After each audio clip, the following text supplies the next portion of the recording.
You told yourself one more video. That was 20 minutes ago. Your thumb is still moving. Your eyes are tired. Your neck hurts a little. And if someone asked what you just watched, you probably couldn't explain half of it. A person fell down. Someone was angry about something. A stranger made food. A dog looked guilty. A headline made your chest tighten for 3 seconds. Then it vanished. And somehow, even though almost none of it matters, you keep going. Not because you're relaxed, not because you're learning, not because you're even having fun anymore, but because every few seconds, some tiny part of your brain whispers, maybe the next one. Maybe the next one will be funny. Maybe the next one will explain what everyone is talking about. Maybe the next one will finally be enough. That whisper is not laziness, and it is not really pleasure. It is an ancient hunting program running inside a machine that never runs out of prey. Once you see what your brain is actually doing, scrolling stops looking like a bad habit. It starts looking like something much older being used against you. The strangest part about scrolling is not that you enjoy it. The strangest part is that you keep doing it after you stop enjoying it.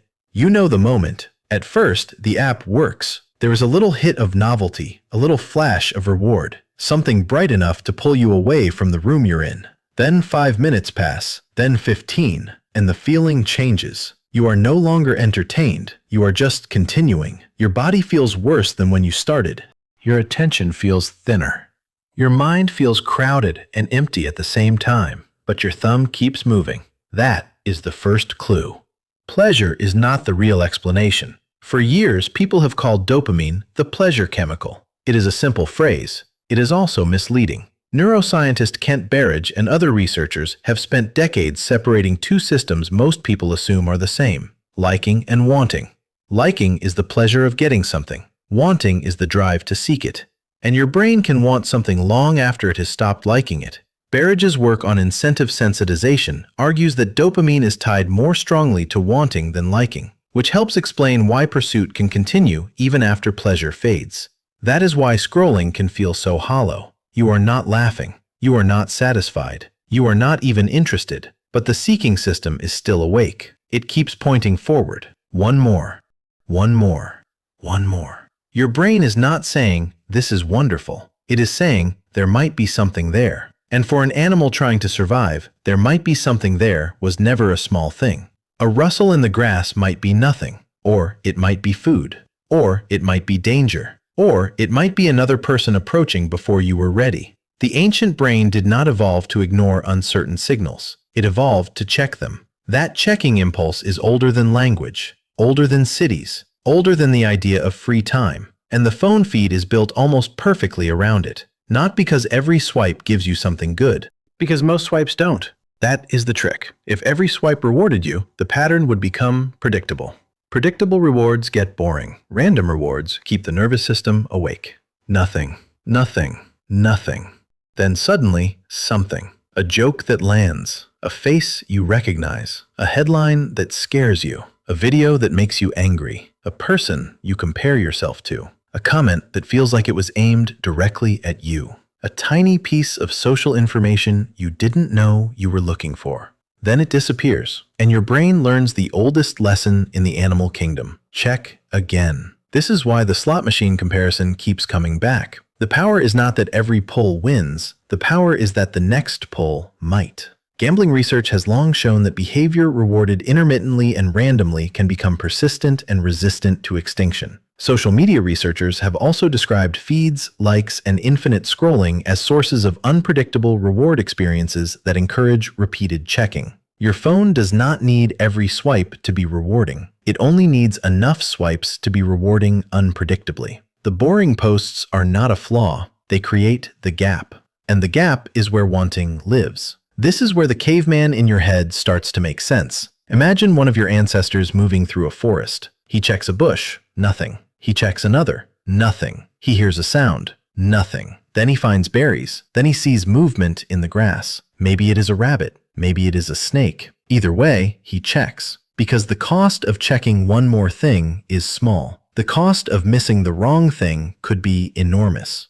That is the old program. Search, scan, sample, move on. Do it again. Now give that brain a glowing rectangle with no edge, no bottom, and no final bush. The feed is not just entertainment, it is an artificial foraging field. Except the berries are jokes, the snakes are headlines. The footprints are notifications, the tribal gossip is comment sections, and the path never ends. Your brain thinks it is hunting, but the forest is generated by software. That is why scrolling feels so natural. It copies the shape of something ancient. New information appears. You inspect it. You decide whether it matters. You move to the next signal. This is not a bug in your attention. This is what attention was for. But novelty is only the first trap. The second one is quieter. Your brain was built for a world with endings. A trail ends. A meal ends. A conversation ends. A hunt ends. A pile of berries runs out. Even an old newspaper had a last page. Even television used to have credits. Even a book has a back cover. Endings are not just where things stop. They are permission to stop. But the modern feed removed the ending. The National Academy's report on social media design notes that infinite scrolling lets people move through feeds without clicking a next page button, encouraging more time on the platform. The same report groups recommendations, autoplay, infinite scroll, banners, and push notifications as persuasive design tools built to capture attention and time. That means you are not only fighting desire, you are fighting an environment with no stop sign. There is no final post, no last page, no clean exit. Just more. And when the brain does not find an ending, it tries to invent one. After this video, after this thread, after this one comment, after I understand why everyone is upset, after I find something good enough to make stopping feel complete. But the feed is designed so stopping never feels complete. There's always another maybe, and that would already be enough. But scrolling is not only about novelty, and it is not only about reward. The third trap is older and more personal. You tell yourself you are just bored, but underneath that, another system is checking the tribe. Am I seen? Am I safe? Am I being ignored? Did someone respond? What is everyone angry about? What does everyone know that I don't? Has the group moved without me? For a social animal, these are not shallow questions. For most of human history, being cut off from the group was not just painful, it was dangerous. A human alone was vulnerable. A human rejected was exposed. A human who missed the mood of the group could lose protection, status, food, mating opportunities, or allies. Your brain became intensely interested in social signals, faces, tone, reputation, approval, rejection. Who is watching whom? Who is rising? Who is being pushed out? Now all of those signals live in your pocket. Likes, comments, follower counts, views, replies, read receipts, group chats. A red dot in the corner of an app.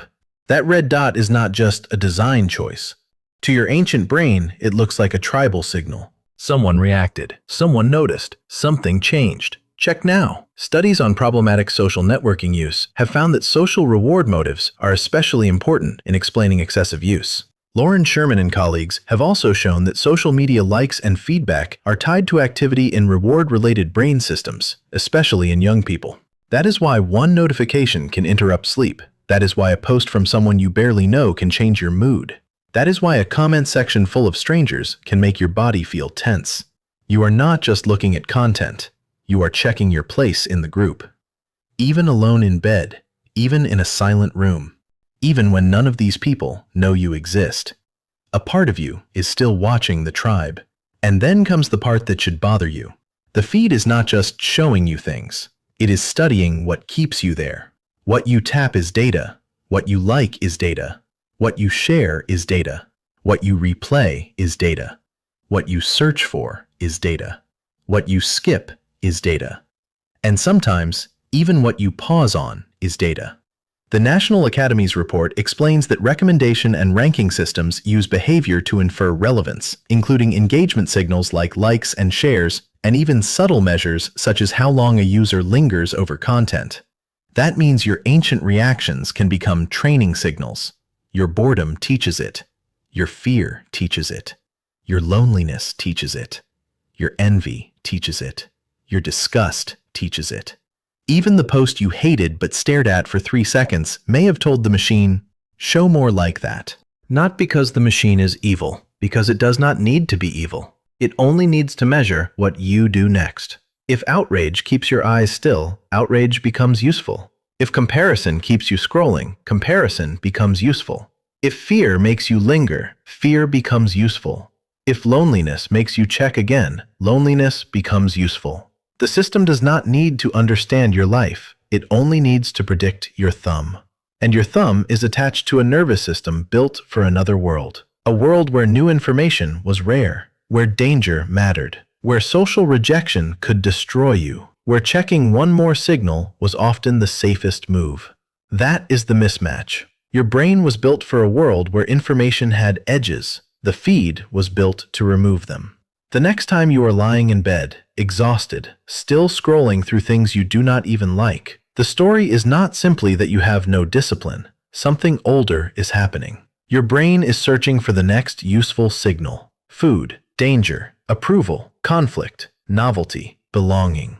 The problem is that the modern feed can manufacture those signals forever. Your ancestor could run out of berries. You cannot run out of feed. Your ancestor could leave the hunting ground. You carry yours in your hand.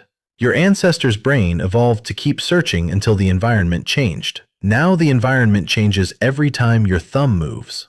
That is why it feels so hard to stop. Not because every post is good, because every post might be.